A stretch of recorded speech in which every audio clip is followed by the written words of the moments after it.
오늘은 이 본문을 조금 은유적 표현으로 해석을 하며 설교를 하려고 합니다. 감옥에서 기적이 일어났죠. 초자연적인 현상이 발생했습니다. 큰 지진이 났고 그 결과 옥토가 흔들렸고 이상하게 옥문도 다 열려버렸습니다.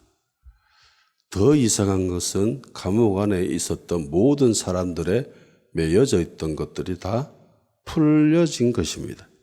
이거는 자연적인 세계에서는 절대로 일어날 수 없는 초자연적인 현상이죠. 하나님이 일하신 겁니다. 하나님 하신 것이죠. 하나님이 일하시기 시작하면은 안정적인 모든 것이 흔들리기 시작합니다. 이때까지 절대로 안전할 것이다라고 하는, 변하지 않을 것이다라고 하는 그런 것들이 흔들리기 시작합니다. 감옥은 세상에서 제일 안전한 곳이죠. 제일 단단한 곳이고 튼튼한 곳입니다. 그 누구도 침범할 수도 없고 그 누구도 나갈 수 없는 곳이 감옥입니다. 그러니까 인간이 만들어 놓은 가장 튼튼하고 안전한 곳이 역설적이게도 감옥입니다. 감옥은요, 달리 표현하면은 일종의 금고입니다. 금고나 감옥이나 성질이 똑같거든요. 가장 소중한 곳을 보관해 놓는 것이 금고죠. 사람이 가장 싫어하는 것을 가둬두는 것이 또 감옥입니다. 둘 다 성질이 똑같습니다. 절대로 움직일 수 없는 것. 한 번 들어가면 허락 없이는 절대로 나올 수 없는 것. 절대적 보안이 있어야 되고 절대적으로 안전해야 되고 그런 것이 금고이자 감옥입니다. 금고도 그렇고 감옥도 그렇죠. 사람들이 거기에 왜 집어넣지요? 자기가 제일 소중한 곳을 왜 금고에 집어넣습니까? 아무도 못 뺏어갈 것이라고 생각하기 때문에, 못 훔쳐갈 것이라고 생각하기 때문에 금고에 집어넣습니다. 감옥에 왜 집어넣지요? 도망 못 치게 하려고, 못 나오게 하려고 거기에 집어넣는 겁니다.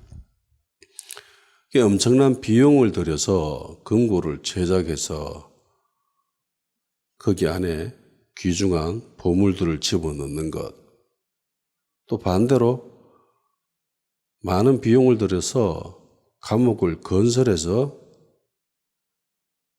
제일 악질적인 사람, 범죄한 사람을 그곳에 집어넣는 것이 똑같은 이유죠. 도망 못 치게 하려고, 절대로 못 나오게 하려고, 못 훔쳐가게 하려고. 제일 안전한 곳이 감옥입니다.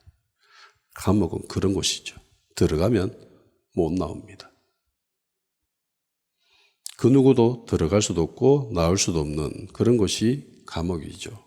일종의 절차와 과정을 거쳐서 야만이 들어갈 수 있고 나올 수 있는 그런 곳입니다.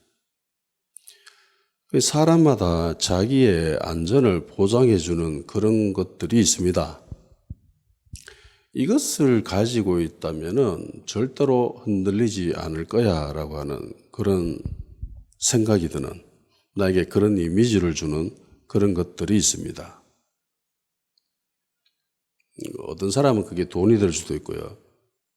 어떤 사람은 그것이 지식이 될 수도 있고요.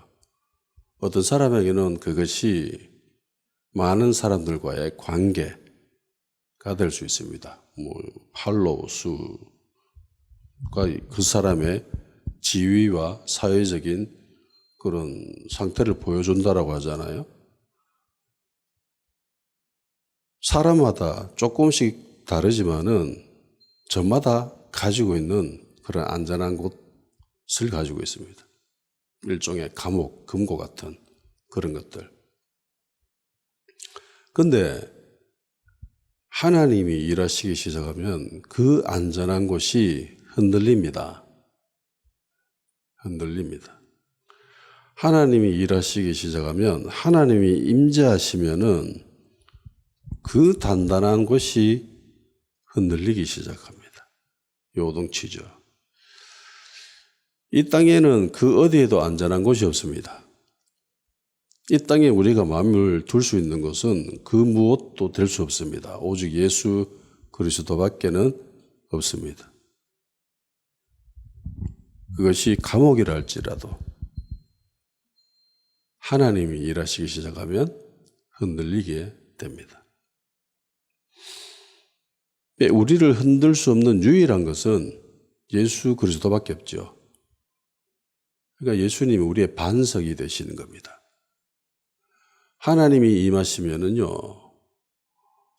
엘리야가 하나님의 산에서 경험했듯이 그 단단한 바위도 부서지죠. 지진이 일어나고 하나님이 임하시면 하나님이 일하시기 시작하면은 그렇습니다.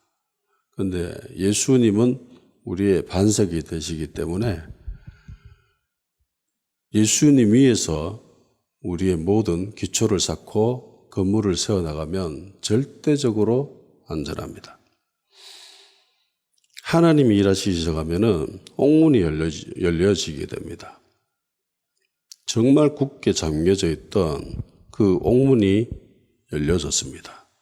아무런 저항도 없이 순식간에 열려져 버렸습니다.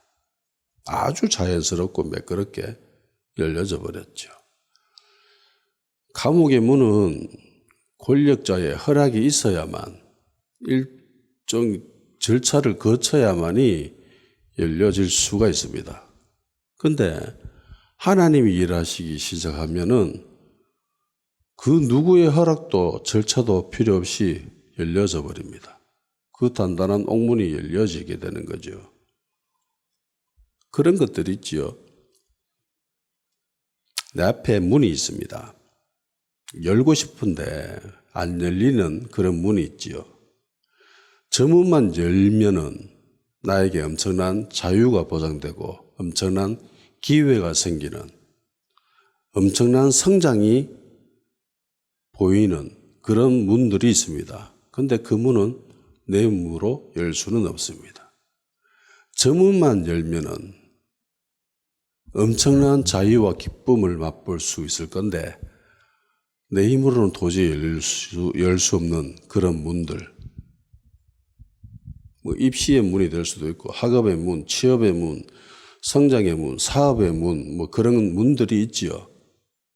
그런데 아무리 생각해도 현실 세계에서는 내 힘으로 불가능한 그런 문들이 있습니다. 바울과 실라 입장에서 그 감옥의 문들이 그런 것들이죠.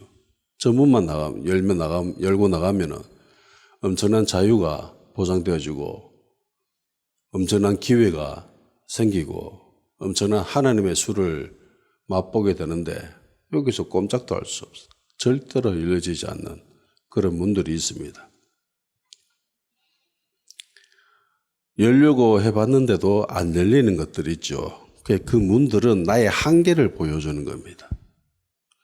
네 한계가 이까지야 라고 하는 그런 게 있지요. 공부하다 보면은 안 되는 게 있습니다. 수학 문제도 안 풀리고 읽어봐도 이게 무슨 말인지 도저히 이해가 안 되는 그런 것들이 있지요.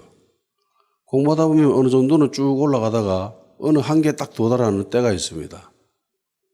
이것만 치고 나가면 뭔가 풀릴 것 같은데 더 올라갈 수 있을 것 같은데 안 되는 그런 것들.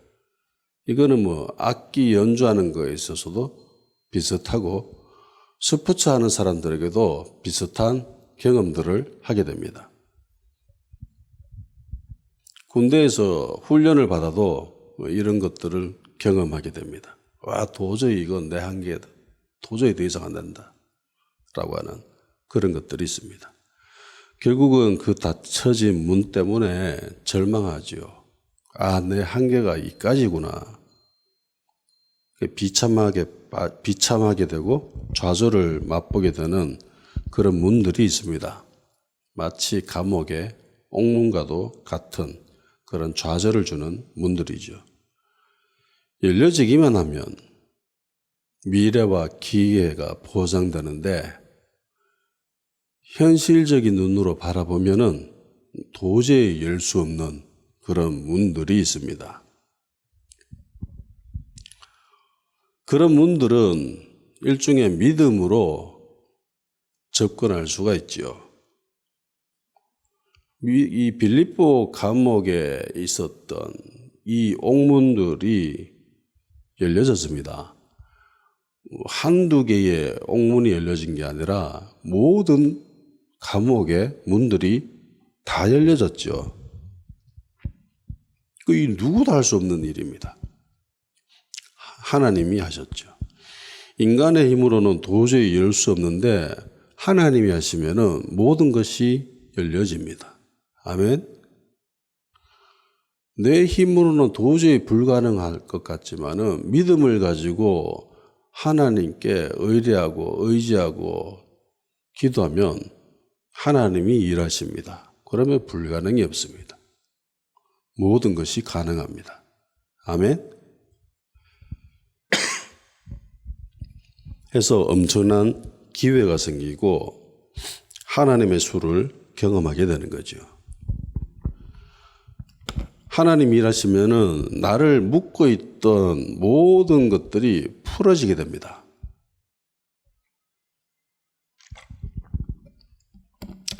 빌립보 감옥 안에 있었던 모든 사람들에게 채워져 있던 그 사슬들이 다 풀어진 거죠. 이 메인 것들은 못 움직이게 하는 거죠. 움직이고 싶은데, 나아가고 싶은데 못 움직이게 하는 것들이 있습니다. 우리를 메고 있는 것들이 있습니다. 꼭꼭 묶고 있는 것들이 있어요. 그게 대부분 현실적인 문제들입니다. 내가 나아가고 싶은 것들이 있죠. 내가 소망하고 바라는 것들이 있습니다. 그거는 지금 현재 내가 소유하고 있지 않는 것들이죠. 대체로 이상적인 그런 특징들이 있습니다. 내가 지금 내 상태에서는 도저히 내가 그거를 소유할 수 없지만은 내가 꿈꾸고 바라고 소망하는 것들은 이상적인 그런 것들이죠. 현실적인 문제 때문에 쉽사리 되어지지 못하는 그런 것들이죠. 우리가 바라는 이상적인 모습을 만들어 가는데 늘 방해하고 우리를 메고 있는 것들은 현실적인 문제입니다. 그래서 움직이지 못하게 하죠. 나아가지 못하게 합니다. 현실에 머무르게 하고 안주하게 하고 그렇게 합니다. 예를 들어 보면은 그런 것들은 많이 보잖아요. TV 예능이나 이런 걸 봐도 연기자가 꿈이었던 사람.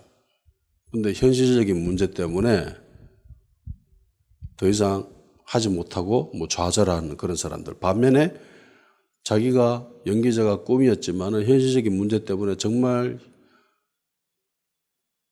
힘겨워하고 어려워하던 그럼에도 불구하고 겨우 이겨내고 기회가 주어지고 그래서 이 정도 성공했다라고 하는 그런 사람들의 이야기들 쉽게 들을 수 있는 것들입니다. 현실적인 문제 때문에 내가 꿈꾸고 바라고 소망하는 나의 진정된 내가 원하는 모습을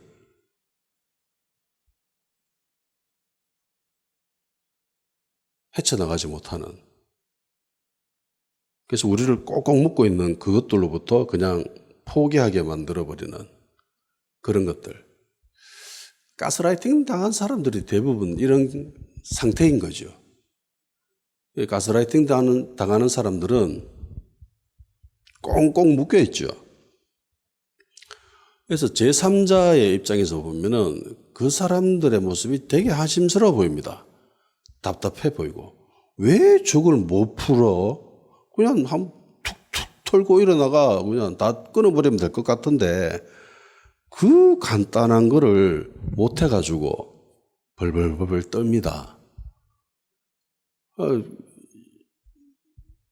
실제 세계에서 일어난 것들 중에 실화를 바탕으로 한 그런 이야기들, 다큐멘터리들 그런 것들을 본 적이 있는데 결국은 가스라이팅 당해서 죽더라고요. 자살을 하더라고 자기가. 가스라이팅 하는 사람이 계속 그 사람을 향해서 죽어라 그러면서 막 죽어라고 하는데 자기는 죽고 싶지 않아요. 그래서 울면서 살려달라고 하는데 네가 죽어야 네가 자살해야 된다라고 막 이야기하니까 울면서 자살해요. 그 모습을 보면서 되게 바보 같다라는 생각을 했거든요. 저걸 왜 못하지? 그냥 난 니하고 이제 안 볼래 라고 그냥 가버리면 그만인데 그걸 못하더라고요. 매여 있기 때문이죠. 이 상태에 빠져 있는 사람들은요, 자신의 힘으로 잘 못 헤쳐나옵니다. 쉽게 못 벗어납니다. 자신을 묶고 있는 그걸 당연하게 생각하고 크게 저항하지도 않죠. 반항하지도 않습니다. 잠깐 힘써 보는데 그러면은 그 사람이 가스라이팅 하는 사람이 더 강하게 눌려버리거든요. 그러면 또 거기에 순응하면서 저항하지 못하고 그렇게 되더라고요.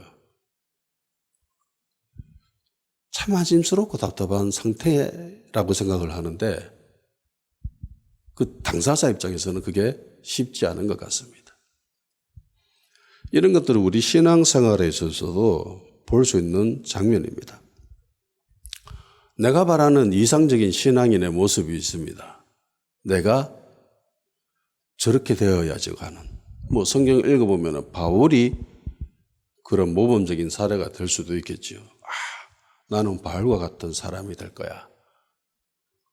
그런데 현실의 나를 보면은 그러지 못하고 있죠.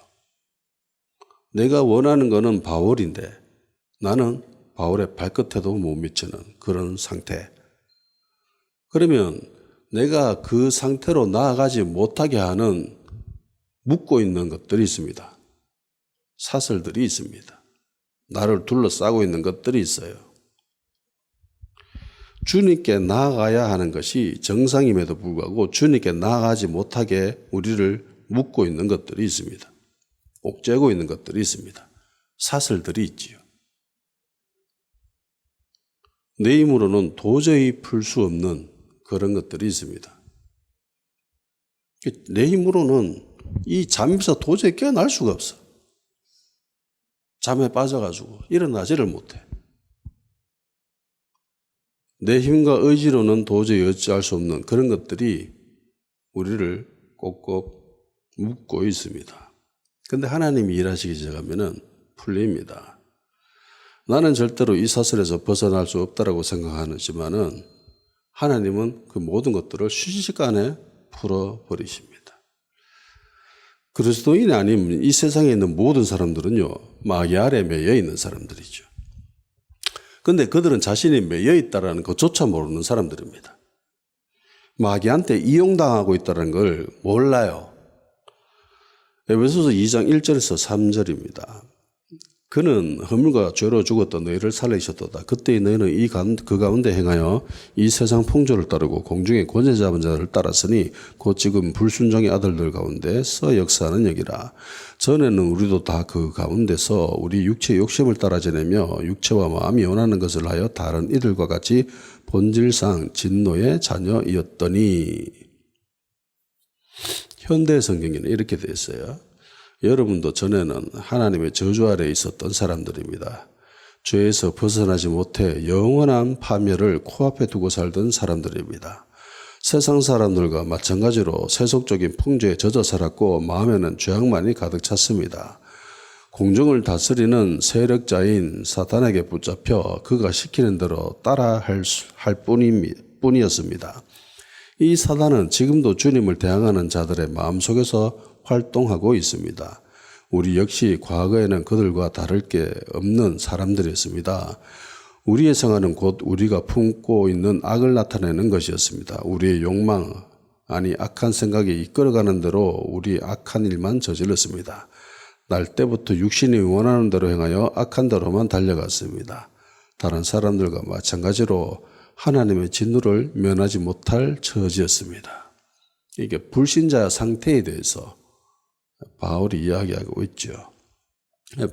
바울이 봤을 때 예수님을 믿지 아니한 사람들은 영적으로 죽은 상태죠. 죽었던 그런 존재들입니다. 이 사람들이 할 수 있는 것은 세상 풍조를 따른다라는 거죠. 세상 방식, 세상이 말하고 세상이 이야기하고 보여주는 그냥 그걸로 그냥 따라서 살아갔다라는 거죠. 세상 사람들이 살아가는 모습, 그게 그런 거예요. 근데 이 세상 사람들이, 세상이 보여주는 그 방식, 그건 결국은 욕심을 채우는 삶이죠. 자기 욕심을 채우는 거. 근데 성경은 그걸 악이라고 이야기합니다.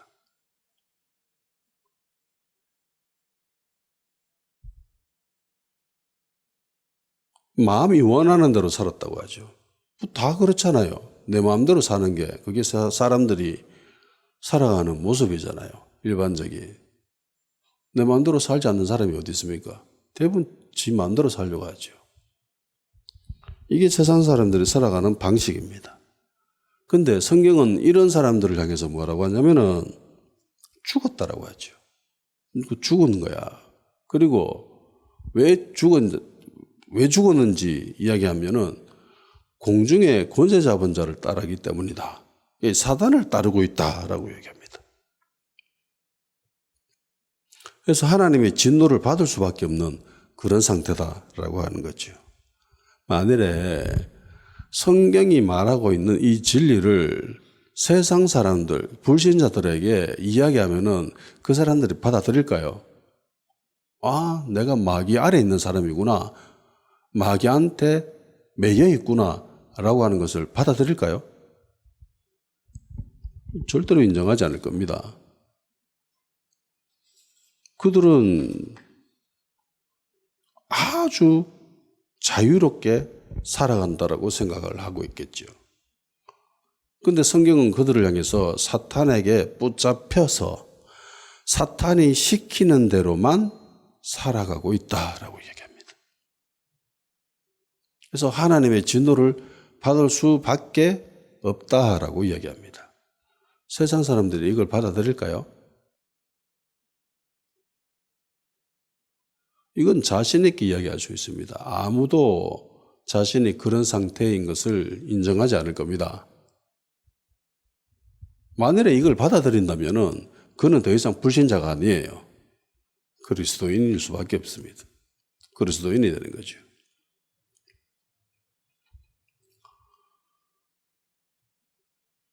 우리 그리스도인들은 예수님을 믿음으로 죄 없다함을 인정받은 자들이죠.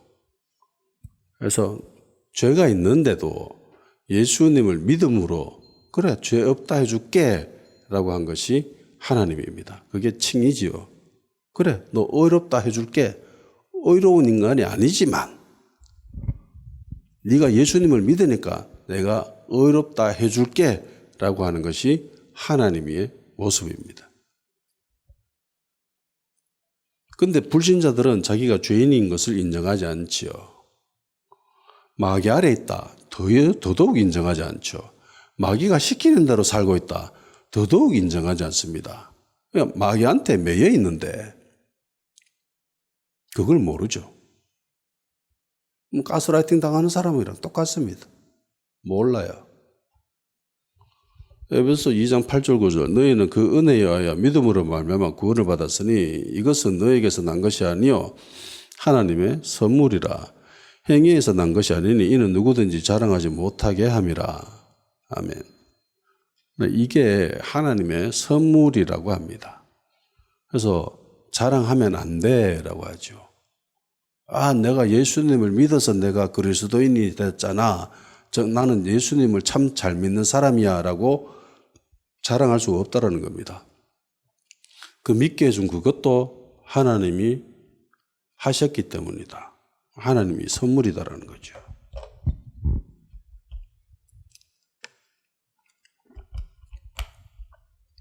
그게 은혜인 겁니다. 히브리서 12장 1절 이러므로 우리에게 구름같이 둘러싼 허다한 증인들이 있으니 모든 무거운 것과 얽매이기 쉬운 죄를 벗어버리고 인내로서 우리 앞에 당한 경주를 하며. 왜 사람이 사단에게 매여 있나? 얽매여 있나? 그건 그가 죄인이기 때문입니다. 얽매이기 쉬운 죄 그거 벗어버려라 라고 하잖아요. 그러니까 사단이 우리를 묶을 수 있는 유일한 게 죄입니다. 죄예요.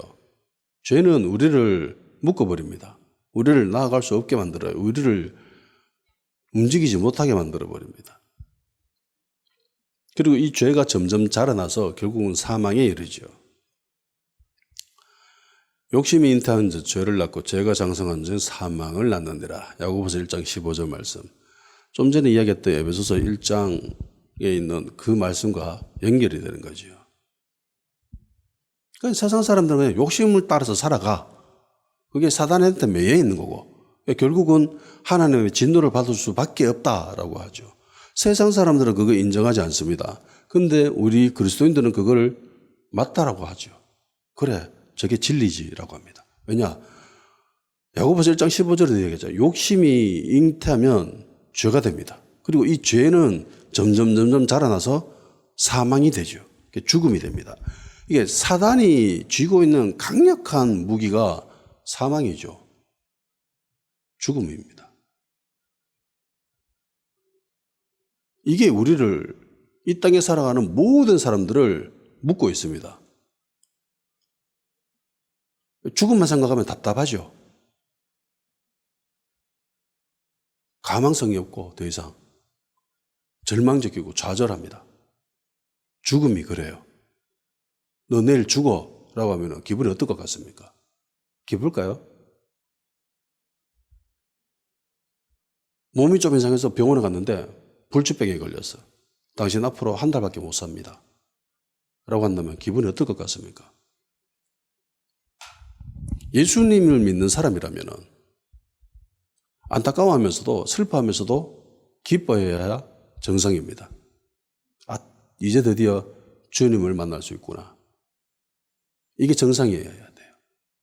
그런데 그러지 못하다. 뭔가 매여 있는 겁니다. 묶여 있는 겁니다. 이 죄를 예수님이 십자가에서 모두 부숴버리셨죠. 제거버리셨습니다. 더 이상 우리는 율법 아래 있지 않습니다. 우리를 얽매던 모든 것들로부터 우리는 이제 자유하게 됩니다. 로마서 7장 5절에서 6절 우리가 육신에 있을 때에 율법으로 말미암는 죄의 정욕이 우리 지체 중에 역사하여 우리로 사망을 위하여 열매를 맺게 하였더니 이제는 우리가 얽매였던 것에 대하여 죽었으므로 율법에서 벗어났으니 이러므로 우리가 영의 새로운 것으로 섬길 것이요 율법 조문에 묵은 것으로 아니할지니라. 사단이 가지고 있었던 제일 큰 무기를 예수님이 박살내버리셨죠. 율법이 왜 나왔나? 죄 때문에 나왔죠. 근데 예수님으로 말미암아 이 율법을 무용지물 만들어 버리셨죠. 아무짝에도 쓸모없는 것으로 만들어 버리셨습니다.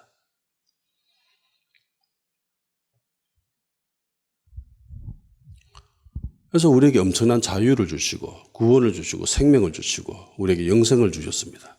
그래서 그리스도인들은 하나님을 찬송할 수밖에 없습니다.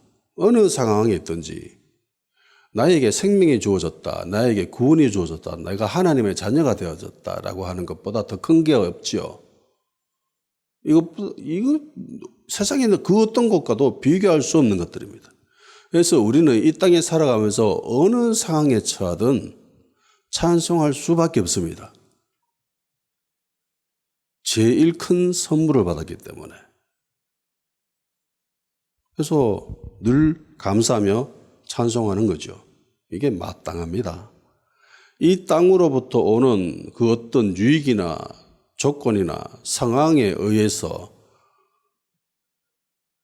우리가 찬송하거나 좌절하거나 이런 것이 아니라 어느 상황에 있든지 우리는 찬송할 수밖에 없습니다. 우리를 가두고 우리에게 모든 문들을 잠가버리고 우리를 꼭꼭 메고 있는 그 모든 사슬들이 있다 할지라도 예수님을 믿기 때문에 우리는 찬송할 수밖에 없습니다. 감옥 안에 있었던 실레와 바울도 이런 상태죠. 찬송할 수밖에 없기 때문에 어느 상황에 있든 찬송했습니다. 빌립보 감옥에서 벌어진 이 초자연적인 현상은 하나님이 일하셨기 때문에 일어난 일이지요. 다른 이유는 없습니다. 자신만의 생각이 확고한 사람들이었던 이 죄수들까지도 이 사실에 벌어진 이 현상에 인정할 수밖에 없었죠. 그래서 그 어느 누구도 나가지 않았습니다. 야, 이거 하나님이 하신 일이다. 그리고 이 일은 저들 때문에 벌어진 거다. 이 초자연적인 현상, 기적, 이건 어떻게 발생했습니까? 어떻게 일어났는가요? 이 기적은 어떻게 해서 나타나게 되었을까? 하나님이 왜 일하셨을까?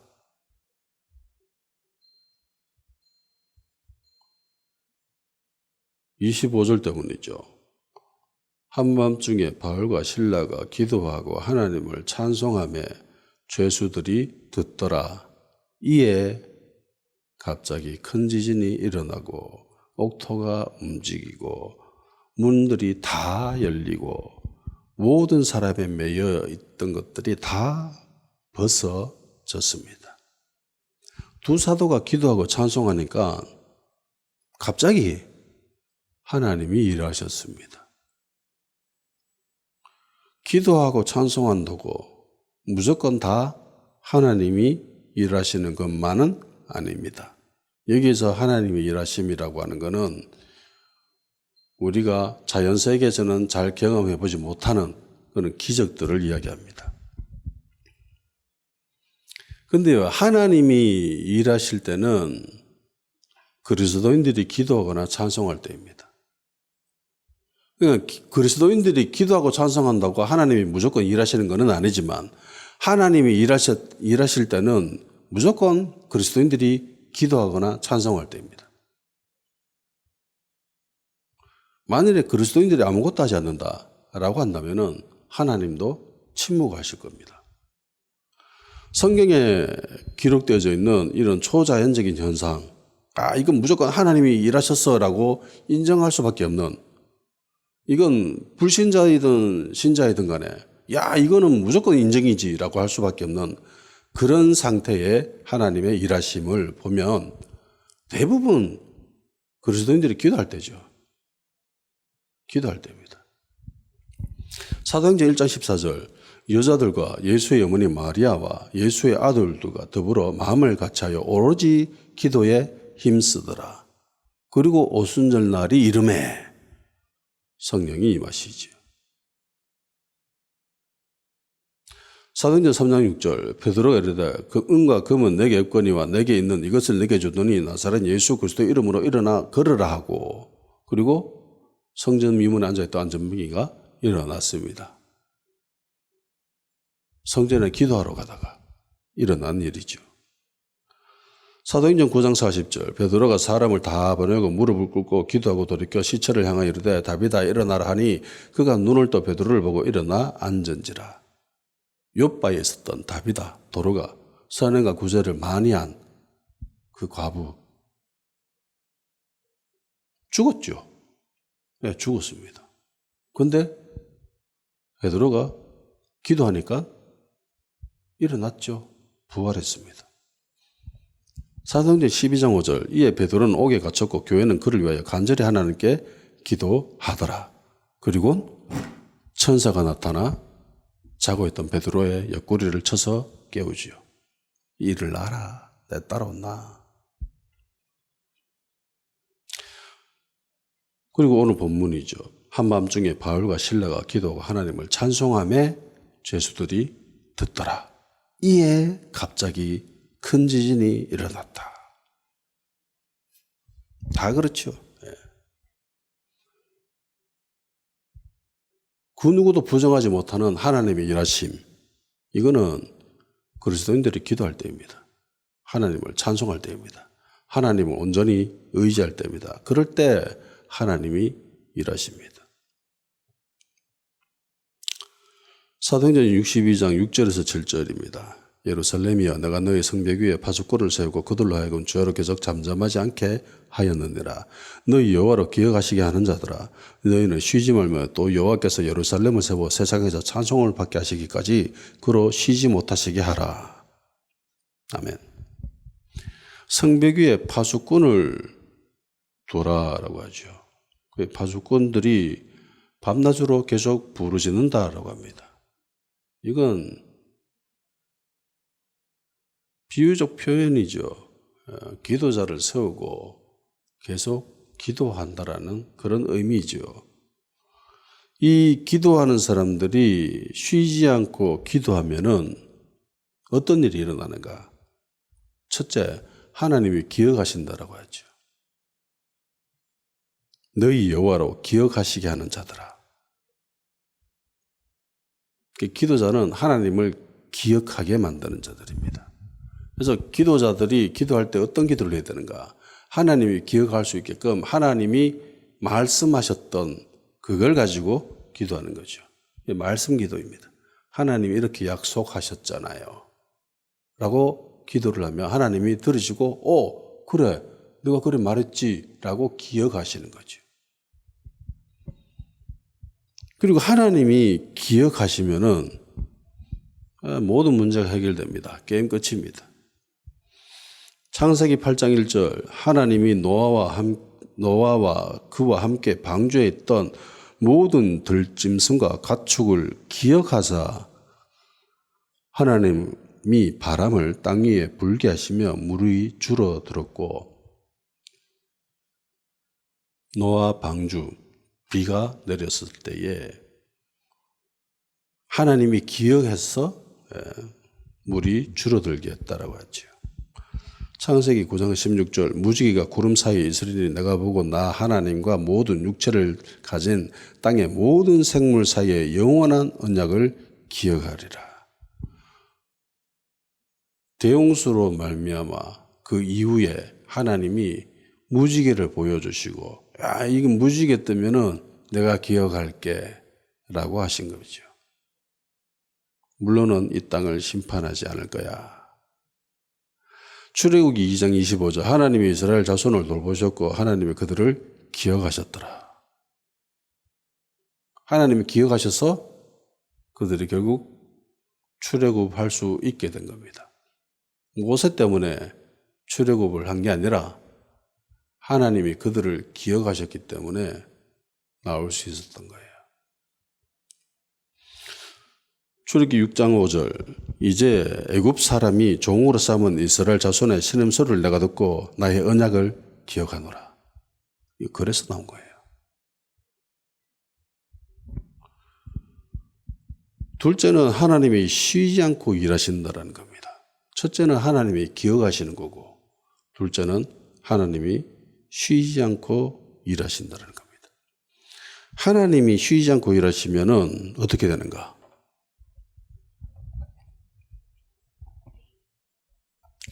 기적 같은 일들이 일어나죠.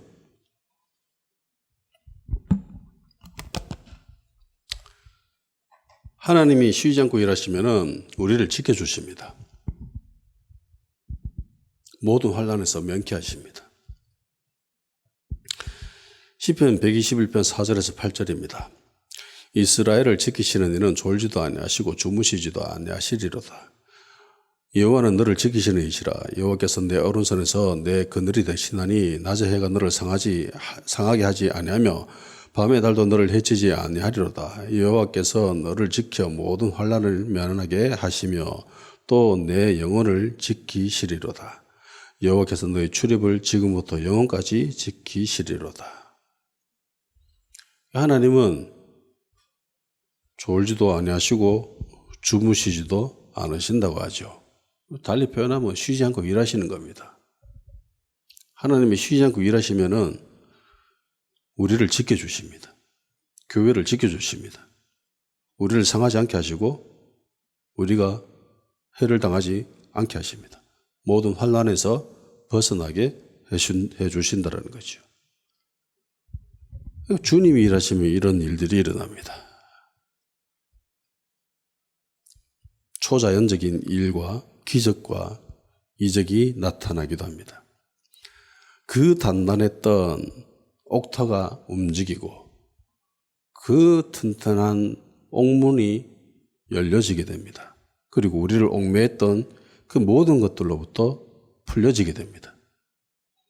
이사야 10장 27절에는 이런 말씀이 있습니다. 그날에 그의 무거운 짐이 내 어깨에서 떠나고 그의 멍에가 내 목에서 벗어지되 기름진 까닭에 멍에가 부러지리라. 우리를 묶고 있었던 그 멍에 그날이 되면 그 멍에가 우리에게서 떠난다고 하죠. 하나님의 날입니다. 그날의 특징은 기름진 까닭에 멍에가 부러진다고 하죠. 성령 충만을 받으면은 우리를 움직이게 못하고 있었던 멍에가 부러집니다. 성령 충만을 받게 되면은 현실적인 문제를 뛰어넘게 되지요. 정말 크게 보였던 현실적인 문제, 하나님께로 나아가지 못하게 만들고 내가 추구하던 참된 내 모습을 나아가지 못하게 만들었던 그 모든 문제들로부터 뛰어넘게 됩니다. 기름 부음으로 통해서 가능하게 되는 것들이죠. 하나님이 가장 크게 일하실 때가 있죠. 역사적으로 하나님이 가장 크게 일하셨을 때에 우리는 그때를 일컬어 부흥이다라고 이야기합니다. 부흥의 때, 그때는 엄청난 자유함과 기쁨을 누리게 되죠. 성령으로 충만해지는 그런 때입니다. 일부 개인이 아니라 한두 명이 성령 충만 받는 것이 아니라 집단적으로 성령 충만이 되어지는 거죠. 그 장소에, 그 공간에 엄청난 하나님의 기름 부음으로 채워지는 그때를 부흥의 시기라고 이야기합니다. 그래서 그때는 이 땅이 주는 모든 한계로부터 벗어나게 됩니다. 세상이 보여주던 그 단단한 것들, 그런 것들이 다 흔들어지게 되고 우리를 가두고 있던 정말 많은 문들이 다 열려지게 됩니다. 우리를 얽매이던 그 모든 멍에로부터, 사슬로부터 벗어나게 됩니다. 그리고 오로지 하늘의 것만을 바라보고 추구하게 되죠. 그 진정한 자유를, 참된 기쁨을 누리게 됩니다. 감옥과도 같은 곳에 갇혀 있는 그런 상태입니까? 그런 기분입니까? 그럼 기도하십시오. 모든 문들이 닫혀 있다라고 하는 그런 상태입니까? 내 힘으로는 도저히 열 수 없을 것 같아 라고 하는 그런 문들, 저 문만 열리게 되면은 참 좋을 건데 내 힘으로는 도저히 열 수 없을 것 같아 라고 생각되어지는 그런 잠겨진 문들이 있습니까? 기도하고 찬송하십시오. 자유롭지 못합니까? 내가 원하는 참된 내 모습으로 나아가지 못하게 만드는 나를 묶고 있는 것들, 나의 멍에 사슬들, 그런 것들을 풀 수 있는 유일함은 기도와 찬송입니다. 주님께 기도하고 주님을 찬송하십시오. 그럼 하나님이 일하십니다. 하나님이 일하시면 기적이 나타납니다. 옥터가 흔들리고 옥문이 열리고 수족을 채워져 있던 그 모든 사슬들이 끊어지게 됩니다. 모든 한계가 허물어지게 됩니다. 자기 스스로 한계를 정하지 마십시오. 나는 여기까지야. 그런 것 없습니다. 내가 세상이 만들어 놓은 감옥이 있고 세상이 만들어 놓은 사슬이 있고 세상이 만들어 놓은 옥문들이 있습니다. 내까지 그런 감옥을 만들고 옥문을 잠가놓고 사슬을 채울 필요는 전혀 없습니다. 많이 비유로 이야기하는 것들이 있지요. 동남아에서 코끼리를 훈련할 때 사육사들이 쓰는 방법입니다. 코끼리가 태어났을 때에 그 갓난 새끼를 조그만한 철사 사슬에 다리를 걸어서 땅에다가 말뚝을 박아서 이렇게 해놓는다고 합니다. 그러면 뭐 조그만한 새끼니까 뭐 힘이 그렇게 많이는 없잖아요. 그래서 적당히 땅에다가 그 말뚝 박아가지고 쇠사슬에 연결해 놓으면은 코끼리는 그 쇠사슬 길이만큼만 움직이고 활동할 수 있다고 하죠. 근데 코끼리가 점점 커져가지고 엄청난 괴력을 발휘하는 그런 상태가 되면은 얼마든지 조금만 힘을 주면은 그 사슬을 풀 수가 있거든요. 벗어날 수 있거든요. 말뚝을 뽑을 수 있습니다. 근데 학습되어져서 내 한계는 여기까지야. 스스로 한계를 정하고 더 이상 움직이지 않는다라고 합니다. 세상이 만들어 놓은 감옥과 옥문과 사슬이 있지만은 또 내가 스스로 만들어 놓은 그런 감옥과 옥문과 사슬도 있습니다. 한계를 정하지 마십시오. 우리 그리스도인들은 주 예수 그리스도 안에서 불가능이 없습니다. 아멘. 모든 것이 가능합니다. 주님을 믿기만 하면 모든 것이 가능합니다. 우리가 주님을 온전히 신뢰하고 믿음으로 하나님을 의뢰하고 기도하고 찬송한다면 하나님은 일하실 겁니다. 하나님 일하시면 기적이 나타납니다. 옥터가 흔들리고 옥문이 다 열리고 우리를 메고 있던 그 모든 사슬과 멍에가 부러질 것입니다. 비결은 기도하고 찬송하는 겁니다. 다 같이 기도하는 시간 가지도록 합시다. 주님께 기도하고 찬송함으로 주님의 일하심을 바라보게 하여 주시옵소서. 그리고 주신 말씀을 생각나게 기도하시고